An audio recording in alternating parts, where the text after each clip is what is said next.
My name is Daryl, and in this session we're going to talk about the mental photography deck.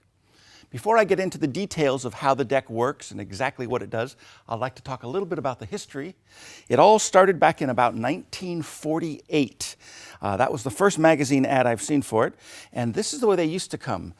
Bridge size, what they called Fox Lake playing cards. Boy, this brings back a lot of happy memories. Made by Haynes House of Cards. The mental photography deck was put out by R.W. Hall. It's also known as the nudist deck because that was one of the original presentations. The idea of a salesman trying to sell a deck of cards at a nudist colony. Of course, it had faces and backs on it so the people wouldn't buy it, and then he was able to change it to blank on both sides, and then of course he had no problem whatsoever. In fact, this is some of the original artwork. I'd love for you to see this. I remember this picture very well. It says Ralph W. Hull's mental photography deck. Well, here they're showing it as the nudist deck because there's a salesman who's visiting a nudist colony trying to sell packs of playing cards, and of course this guy says, "No, not interested. No, get those away." So then the salesman is able to change the regular deck into a deck that's blank on both sides, and they say, that's just right. Love that artwork. Anyway, let me show you a basic routine so you'll see basically what the trick does. Start off with what looks like a regular pack of cards from the box, but actually they're very special. This is the way they come from the factory before they finish. They don't even print them. They start with blank pieces of playing card stock. And instead of having to use a printing press and ink, lots of time and effort and energy and expense, the magician just concentrates on the back design. He cuts the pack, and there's a back design. Pretty simple. Only one back design. All the rest of the cards are still blank. And of course, I only thought of the back, so there's only a back. There is no face. If I wanted to make a face, I'd have to turn the cards over, make a face like that. If you think of a face, it's a face. If you don't think of anything, the card disappears. Now, I could think of any face I'd like. Let's say, for example, I wanted the 7 of spades. I concentrate, cut the pack, there's a 7 of spades, just like that. So it's the only card in the entire deck. Only one card's printed. And of course, I only thought of the face this time. I didn't think of the back, so there is no back design. Now, if you're a very, very good magician, and if you use a lot of concentration, you might actually be able to think of a back and a face at the same time. Say, for example, an ace of spades. There's an ace of spades with a face and a back. Of course, if you don't think about it anymore, it vanishes completely, just like the fading of a mirage upon the desert dust. Now, a true professional could think of, say, for example, a queen of diamonds, maybe even a second card like a jack of hearts. And if you're really good at this, you could think of several faces and backs at the same time.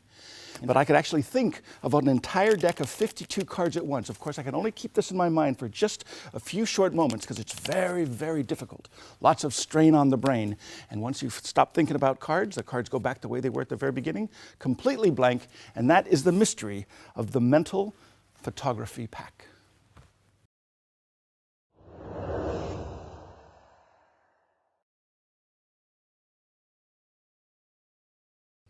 So, how does this work? Allow me to show you. It's a very, very clever idea. There's a few different principles at work here. The main principle is this. These cards are not being actually shown one at a time. I'm showing them to you in pairs of cards. And each pair consists of 2 cards face to face, held together with roughing fluid. So this card has a back design and a blank face. This is just the opposite. It has a blank back with a face printed. And there's roughing fluid on the 2 printed surfaces.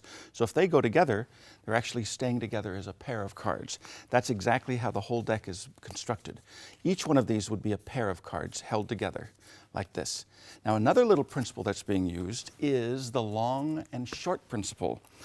All of the cards are not the same size. All of the cards that have the back design are regular sized cards. The cards that have the face are cut a little bit shorter. So if you look very carefully, you'll see that the card underneath is the regular sized card. The card on the top of each pair is cut a little bit short. And the reason this is very handy is that keeps the cards together in pairs. So as you dribble them or riffle them off your thumb, they're actually going by 2 cards at a time. So that's a pair of cards, that's a pair of cards. And remember, the printed surface of each pair are being held together with roughing fluid, so that's never seen. So that means you can hold the deck face upwards. Oh, and by the way, I should mention this. When they're face down, even though they look like they're blank on both sides, technically this is considered face down because the backs were backside up. And the way you know that is you look at the top card. If the top card is short, that means that all of the backs are uppermost of each pair. If you turn the deck the other way, this would be considered face up. That means the top card is the full-sized card. They still look like they're blank, but each pair now has a face facing upwards. So that's just something that you should know, whether the deck is face up or face down. Now here's a few basic techniques that you'll need to learn in order to do this trick. First thing is, how do you show the deck blank on both sides? Very, very easy. Because of the roughing fluid, all you have to do is kind of press down on the cards as you spread them. That keeps them together in pairs. And the easiest way to show the deck blank on both sides is to spread them out like this between your hands. Hold about half of the deck in each hand and just turn your hands over, show the opposite side. That is the simplest way to do it. If you want to make it even a little bit more convincing, you could do it this way, which I like to do. Take just a few cards, show them on both sides, take a few more, show those on both sides, a few more, so it looks like you're showing all of the cards, both sides. Same basic idea. Now, if you know how to do a pressure, not a pressure fan, a thumb fan is good, or a finger fan is this. It takes a little bit of practice, but the idea is you just fan them out. As long as there's pressure on the cards, that will keep them together in pairs. If you hold them in your other hand, same idea. That's a thumb fan. So it does take some practice, but it does keep the cards together in pairs. Same idea as this. It looks like they're all blank on both sides.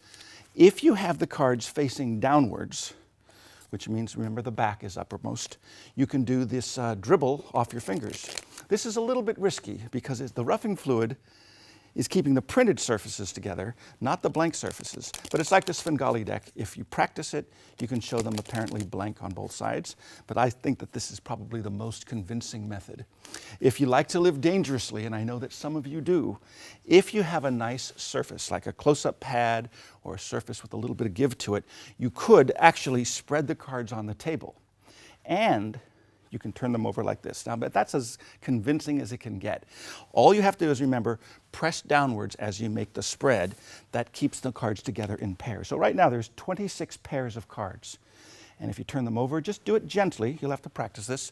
It looks like they're blank on both sides. If you want to cut the cards so that you could produce a back design, the first thing you do is make sure that the backs are uppermost. Remember what I said before? The way you could tell is by looking at the top card of each pair. If the top card is short, that means you can cut to the back like this. But you can't just cut to it like that. What you have to do is you have to bevel the deck backwards. Okay, so it's beveled backwards. With your right thumb from above, you press down on the bevel. And what that does, basically you're doing this kind of thing. So they're still together in pairs. The short cards, you push down, and then you can cut the pack at that point, and that will give you a back design. It's a little tricky to cut to a back, and I only use it once in the routine that I use personally. In fact, a lot of routines don't use this at all, but I thought you should know how to do it, just in case you want to add cutting a back design. Cutting a face is so much easier. Turn the deck face up, and you cut anywhere. Remember, they're short cards. You cannot help but cut to a face. You just can't help it. So that's all you do. The easiest way is you just cut the deck and complete the cut, and there's a face. Now, if you want to show that that's the only face, deal it off.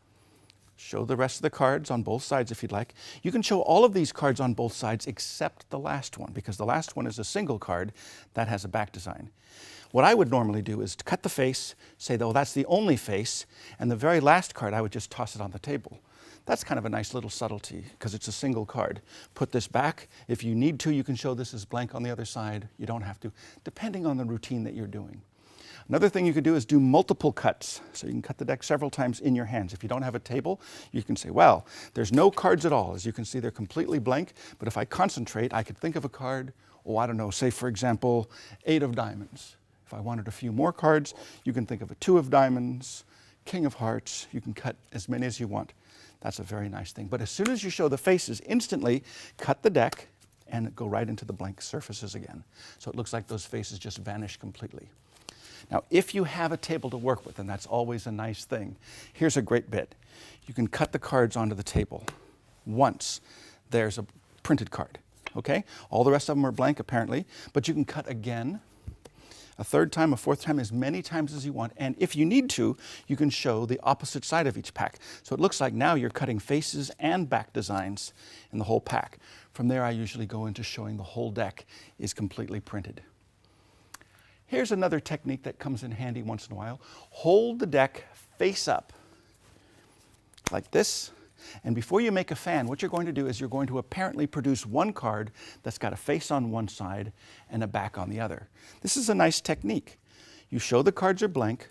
You say, this time I'm going to try to think of a face and a back of a playing card, and I'm going to go for the ace of spades. So you give a little step, you make a fan, and then you show apparently the ace of spades has a back design. It doesn't matter where you cut, but wherever you cut, lift up the top packet and move it a little bit over to your right, so the cards are stepped. Now the reason for this is now with the stepped cards, you make a fan, so that will reveal only one face, and because you've separated the pair, you can turn the fan over and that shows apparently the back of that card. So that's a nice thing. As soon as you close it up and you stop thinking about the King of Hearts, then the King of Hearts vanishes once again, and you're left with cards that are blank on both sides. Here's a little technique that I came up with. It's a peek, but it's a good idea to actually know what card you're going to cut to before you cut to it. Most of the routines that I've seen, it's kind of faked. The magician would sort of time it out, so while he's pattering, he's actually looking at the card. So for example, he'll say, if I think of a card, I don't know, say for example, I think of the King of Hearts. Well, I didn't really say the King of Hearts until I cut to it. Because what you do is you lift up on it, you look at the card, I see the 10 of diamonds is next, and then you cut the 10 of diamonds. What I think is good is to actually name the card before you even start to cut the deck. That gives the impression that you're thinking of a card first, you're projecting that image onto the pasteboards, and then you create it. The way to do that is to secretly peek at the card, like I know the 6 of clubs is where I'm going to cut to. It looks like the cards are squared up. I concentrate on the 6 of clubs, I cut the deck, there's a 6 of clubs. What I did was I cheated. I took a little peek, and here's the technique. You hold the deck squared up in your hands like this. You lift up secretly with your right thumb upwards a little bit, about half the deck. Underneath the deck, you move your little finger from here to here. So it's going to be a little difficult to see, but here's what happens. You lift up, the little finger moves to here, and you kick the bottom packet over to your right. But this hand covers it. So from the front, it doesn't look like anything, but I'm looking right inside of here, and I can see the index corner of the 8 of clubs. As soon as I see that, I pull down on that card, that whole packet, get a little finger break. So now I know I have a little finger break right above the 8 of clubs, and I peeked at that card. So now I could tell the audience, let me think. Concentrate on a card. Say, for example, I think of the 8 of clubs. I just cut the deck, and there's an 8 of clubs. This is what it looks like at regular speed. You take your little peek. I see the 5 of hearts is next. You pause a little bit, holding your finger break. You say, I'll think of a second card. Say, for example, 5 of hearts. You cut the deck at the break, of course, and there's the 5 of hearts. All right? It's not often done, but sometimes you might want to mix the pack. Since they're blank, it doesn't really make a lot of sense to mix them because they're all blank. So if you do want to do that, here's a nice way. Just give it straight cuts in your hands. As long as you have a little pressure on the pack, that will keep the pairs together with the rough and smooth principle, and you'll only cut at the smooth cards. The rough cards will stay together in pairs. Okay? Or you can cut them in your hands like this. As long as there's a little bit of pressure, you can cut them, okay? If you know the Charlier shuffle, or even if you don't, I'll show it to you right now. It's a method of doing a quick in-the-hand shuffle, and it goes like this. Push a few cards over, take them with your right hand, like that. Push a few cards off the bottom, take them on top of the cards in your right hand, then take a few more cards from the top with your left thumb, take them onto the bottom of the cards in your right hand. You do that over and over again. So all you're really doing basically is giving the pack a simple straight cut. But at regular speed, it looks pretty good, it looks pretty messy. So there's the first group, the second group comes off the bottom, it goes to the top, third group comes off the top, they go to the bottom. So here's how I remember it. Wherever the cards come from in your left hand, they go to the opposite place in your right hand, okay? And you alternate packets, they come from the top, second group comes from the bottom. Third group from the top, next group from the bottom. You just keep doing that from the top, from the bottom, from the top, from the bottom, until you run out of cards. And remember, you take them into the opposite place where they came from. So the first group you just take. The first group came off the top, so the second group comes off the bottom. Because they're coming off the bottom, they go onto the top of the cards in the right hand. because that group just came off the bottom, the next group comes off the top because they alternate top, bottom, top, bottom. Because they're coming off the top, they go onto the bottom of the cards in the right hand. So it sounds a little bit confusing, but it looks great. It looks like they're just being totally randomly mixed, and as long as you keep a little pressure on the cards, they will stay together in pairs. So that's a very nice way to apparently mix up the deck, but of course that keeps them in the proper order for the rest of your routine. Running the cards, Don Allen has a thing where he runs the cards. I don't use that personally, but a regular overhand shuffle is good. So as long as you keep a little pressure, you keep the cards in groups, they will stay together, and that looks pretty fair. It looks like you're mixing the cards. Don Allen was able to do this by running the cards 2 at a time, but with a lot of pressure. And that works. It looks pretty good. But you've got to make sure there's a lot of good roughing fluid, rough and smooth on your deck. If it gets old and worn, definitely re-rough it before you start using this kind of technique. But it looks good if it works right. And one more thing you can do is the in-the-hands riffle shuffle. Very few magicians seem to know about this. But if the cards are face down, now they do have to be face down, remember? Face down is with all the back designs uppermost. Start with them face down, and that way when you riffle, they're going to stay all blank. Only the blank surfaces will show. So you riffle off about half into your other hand. Here's the thing you can do, is you want to square up this half. So I just tap it once or twice, and that helps considerably. Now, when you riffle them off the thumbs, they're going by in pairs. Now, I'm going to spread them out and show you exactly what you've got. That's a pair, there's a second pair, there's another pair, another pair. So all of these are pairs. If I separate any of the pairs, you'll see the printed surface. That's the part that's being concealed. So once you riffle shuffle the two halves together, you square them up, and immediately you can go into an in the hands display. So that's a very, very nice way to mix up the cards.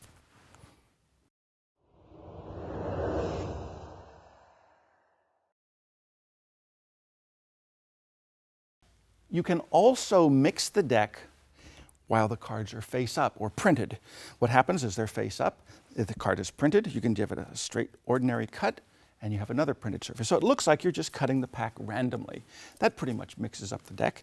Not thoroughly, of course. If you want to mix it a little bit more, if you have a table to work with, you can make 3 or 4 packets on the table, and it really makes no difference how you reassemble the groups, as long as you pick them up by the ends, and that way you're always cutting at the short cards. Okay? If you have a table, you could do this. This looks pretty nice. You can show the face and the back of each packet as you do this. There's 4 packets, 5 packets, as many as you want. When you pick them up, you can cut a few cards off here, show the backs, a few of those, add these to here, pick up a few more. You can do this as many times as you want, and it really looks like you're randomly mixing up the entire deck. But of course, they're staying together in pairs, which means anytime you cut a blank card to the front, you can immediately go back into the show, and it looks like all of the printing has vanished completely.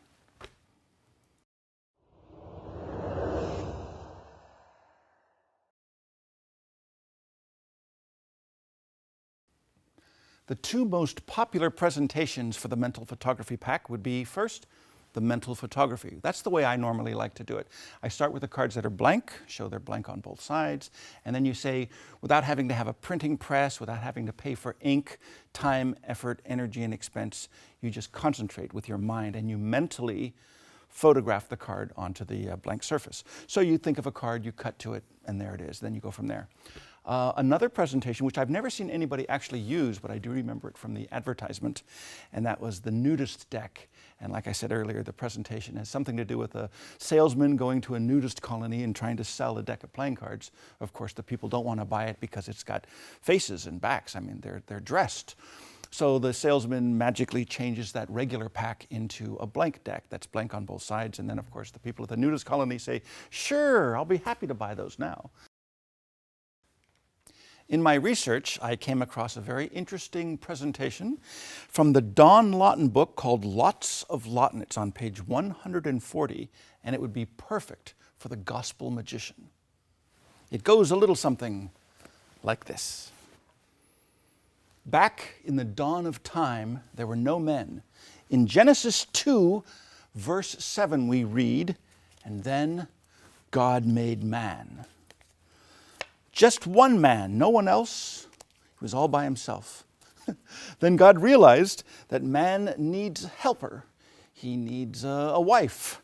So God made woman. And with this single man and this single woman, God populated the earth. So to do this Don Lawton routine, the setup is very simple. You just make sure that the top pair has a king and the second pair shows a queen. It doesn't make any difference the rest of the pack. So these are on the top. You start by showing the deck blank on both sides as you say something about, in the dawn of time, there was no man, no woman, there were no people. All you do is you cut the top card to the bottom, the top single card, not a pair. You're splitting the pair. Cut the top card to the bottom, and that is when God made man. Now you could show the rest of the deck is still blank on both sides as long as you do not show the opposite side of the bottom card, because that has a back on it. Okay, so God made man. Now while they're looking at man, you square up the deck, you lift up the top card, and you get a 1-card break. That means you have a little finger break directly above the queen. Now when you put the king on the face of the pack, now that break is below 2 cards. All you do is you cut the 2 cards to the bottom as you say, and then God made woman. And then you say for the big finish, with this one man and this one woman, God populated the earth. And you do this. And there you have it, the Don Lawton routine. Here's a little something I like to call, where did the faces go? And from what I understand, this is based on a trick called Barefaced by Bob McAllister. I read this in an old magazine, and I think it's a pretty good idea. So you start with a deck. It looks like just a regular deck. It's got backs and faces, just like regular decks do. And the idea is very simple. If I tap the top card like this, snap my fingers, a strange thing happens, it becomes blank. So that becomes blank on the face. If I do it again with the next card, just a tap, the next card becomes blank. In fact, I could do this over and over again, but it's much faster to just go like this and like that. What that does is it makes all of the printing vanish from the deck. They all become blank.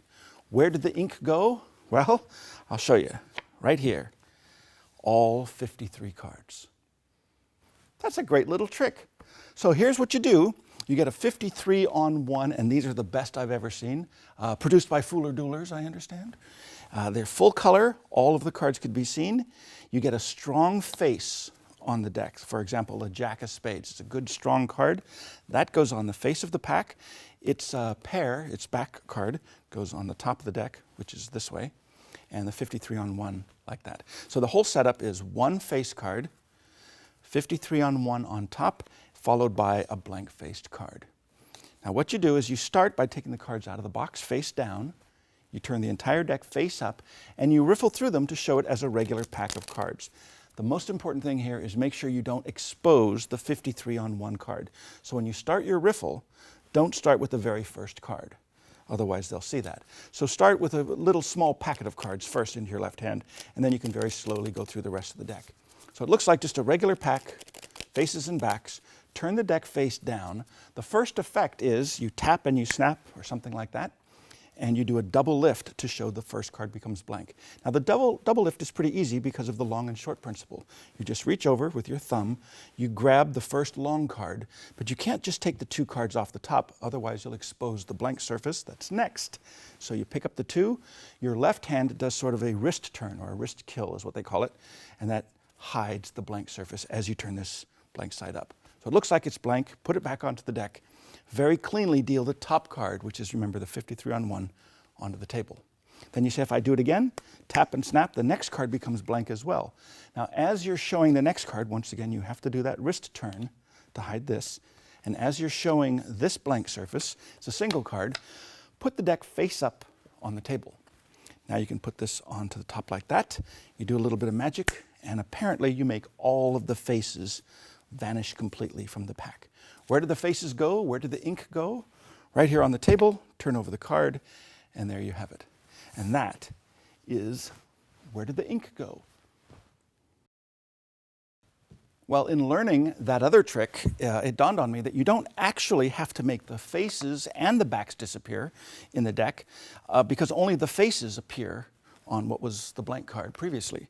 So what you could do is this. Start the same way, have a strong face on the face of the pack, and put the other card, which is the blank-faced card, on the bottom.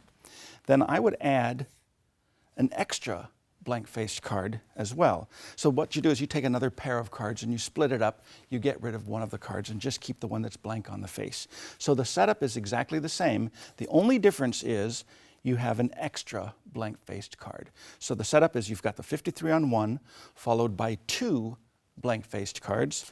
The rest of the deck and the very last card has got the strong face on it. So, like before, you bring the cards out of the box face down, you turn them face up, you do the Svengali deck type of display, so it looks like all of the cards have faces and backs.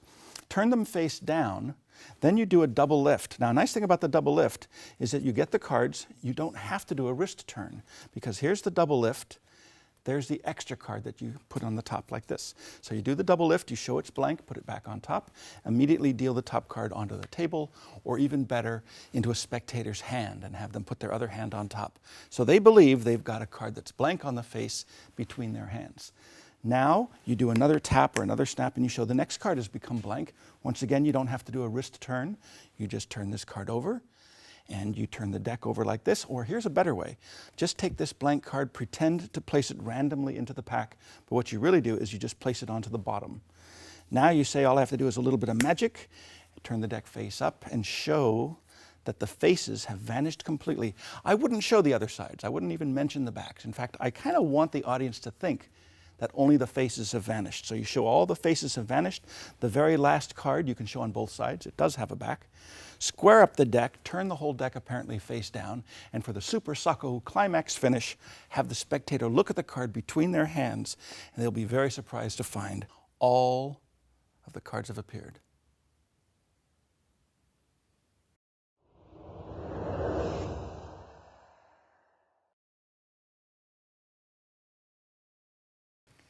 In the Michael Skinner book, Classic Sampler, there's a wonderful idea that allows you to finish clean.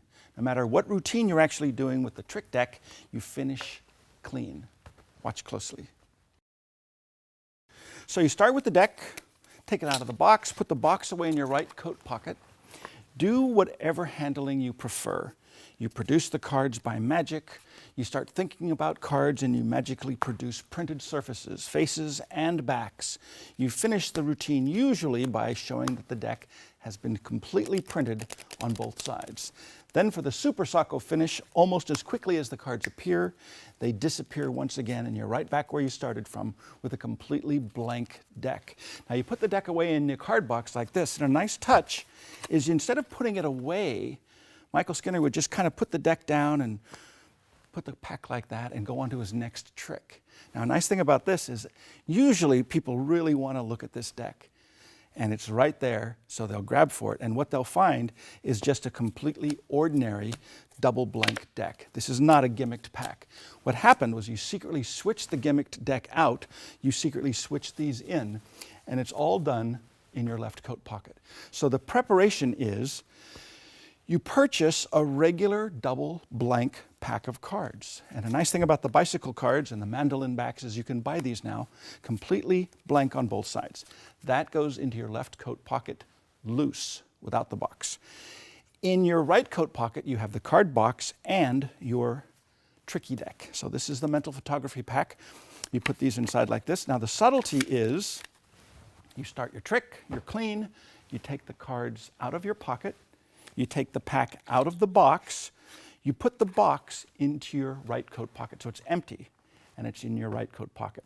Now you do whatever routine you like to do, where you magically produce the cards, you print them, you print the faces, you print the backs.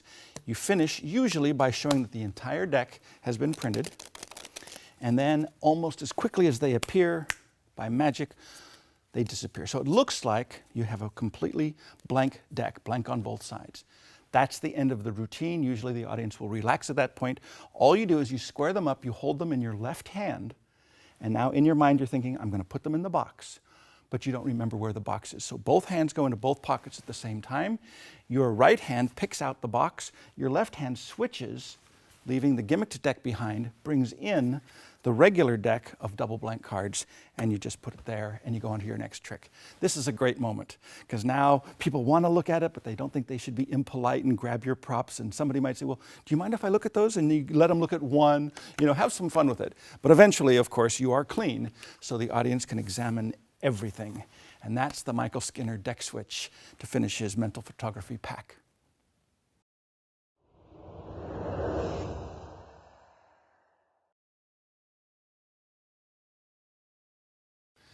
So you can also use the Michael Skinner deck switch technique to switch in this deck. But I would have this face up. Good thing about this is blank side up. It looks like it's still a blank deck of cards.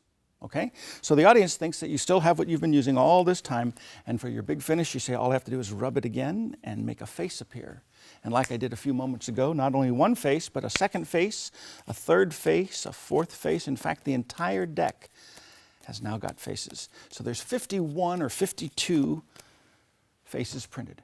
Now, you might say, well, what about the backs of the cards? Well, that's where this comes in. All you need to do is take the back, put it down, give a little snap, and look, there's a back.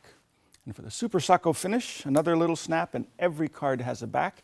And at this point, this is an ordinary deck. It can be completely examined, and you can use it to carry on with your close-up magic.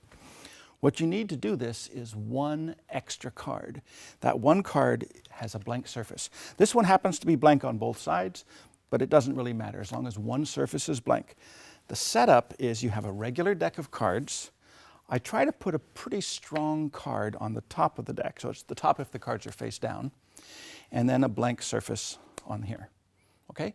Now after you do the whole routine with your regular mental photography pack, and then you start to put it away in the card box, you switch it for this deck. Now the audience thinks that this is still the deck they saw just a moment ago, blank on both sides. Now you do this, and this is a lovely thing. It's called the blank fan or the backwards fan. Right now, I did the fan backwards. Normally the fan is done this way so that all of the index corners show. But if you do it backwards, and that's going to take a little bit of practice, you hold it by the corner with your thumb on top, fingers underneath, and you use your thumb over your other hand and go backwards like that. So it looks like it's blank. Okay, now don't let that show. Don't go too far. Don't let any of the printing show. This will take some practice, but just practice it a few times until you've got it. So it looks like it's blank. You close it up. You do a bottom palm, which means you palm the bottom card of the deck into your right hand. And you say, if I rub the blank surface, I can produce a printed card.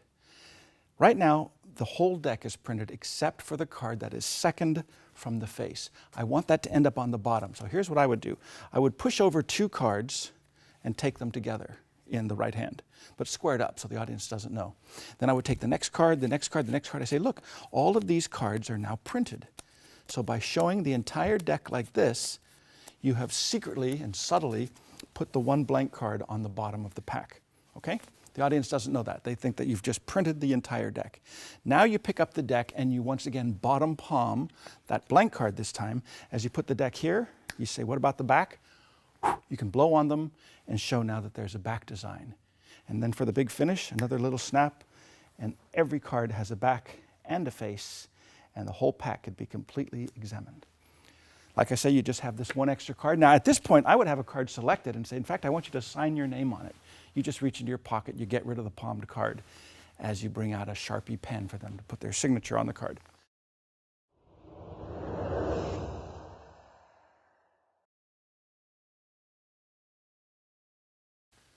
Now, if you don't know how to do the bottom palm, or you don't want to take the time to learn the bottom palm for either the color change or for the finish where you palm off the blank card, there are other ways. In fact, here's another way.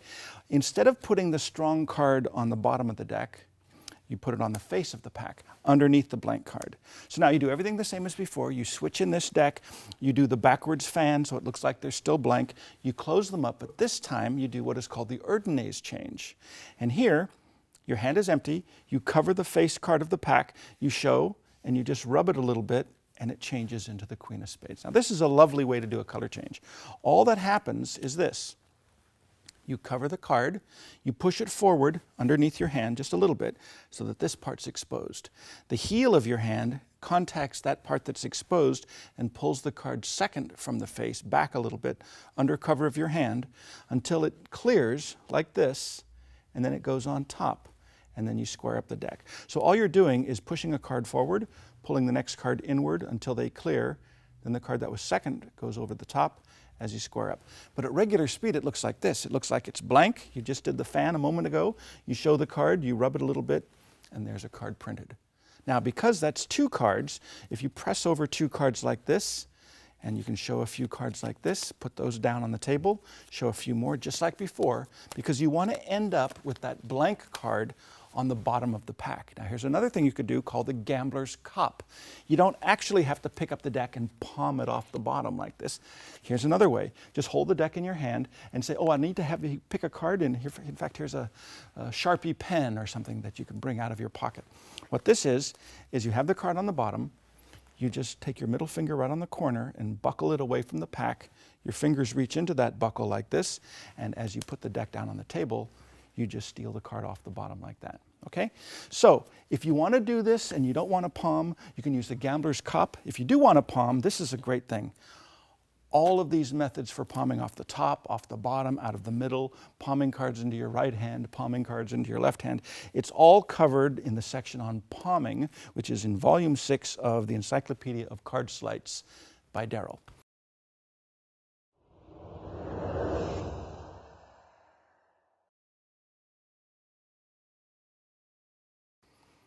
Well, as a special bonus, I'd like to give you an unpublished handling that finishes clean with no palming, no gambler's cupping, nothing, just subtlety. To do this, you need a regular deck of cards. You also need 2 jokers that go with a regular deck of cards, and they should be placed in the bottom half. As the cards are face up, they're in the bottom half. On the face of the deck, you have the blank surface. You have an ace of spades, for example, and another ace of spades, but this ace of spades has been cut a little bit short, so it's a short card. You don't have to use a short card, but it makes it easier. So that short card goes there, the other ace of spades goes there, and the blank card goes here. So just like before, you do the secret switch, which brings in this pack, and the audience thinks this is your blank on both sides deck that you've been using for the entire routine. You do the backwards fan, you do the Erdnase color change, which is not really palming, remember. You just cover the face of the deck, you pull back, you show it one more time as you secretly sneak the other card above it like that. So there's the change. Then you say, and if I snap my fingers and tap the deck, the entire pack becomes printed. Now you just show the entire deck has become printed, even the jokers. There's the first joker. And there's the second joker. So all of the cards are printed. And then you say, what about the backs? Oh, the backs. All I have to do for the backs is I just snap my fingers and then the back appears. And for the big finish, you shake or you blow, you do whatever magic you want to do. And now all of the cards have backs. So you've produced the faces, you've produced the backs, you haven't palmed anything, and you have an ordinary deck of cards at the end. Now the reason I use the short card, I'll give you the reason for that. On the face of the deck, you've got the short card, that's here, covered by this ace and covered by this, and the jokers are in the lower half of the deck. The reason for this is now after you do the color change, there's the printing. You don't have to push over exactly 2, just push over a small block of cards. All you want to make sure that you do is you hide the blank card and you hide the extra ace of spades. So you push over a small block, you go through until you find the first joker, that goes on the top, the second joker, that goes on the top as well. And now watch the big finish. If you lift up on your short card, you get an instant break exactly where you need it to be, and that would be below the blank card. Okay, so that's your instant break. Now it's going to look like you're going to just take the top 2 jokers, but what you really do is you take the top joker and then all the cards above the little finger break, which means the extra ace of spades as well as the blank surface. But at regular speed, it looks like, oh, I don't need the jokers, we'll get rid of those. Just by putting the jokers away in your pocket, you've gotten rid of the extra ace of spades and you've gotten rid of that blank-faced card. But what about the backs? Well, now you make a back appear, and then you make all the backs appear, and you walk away clean.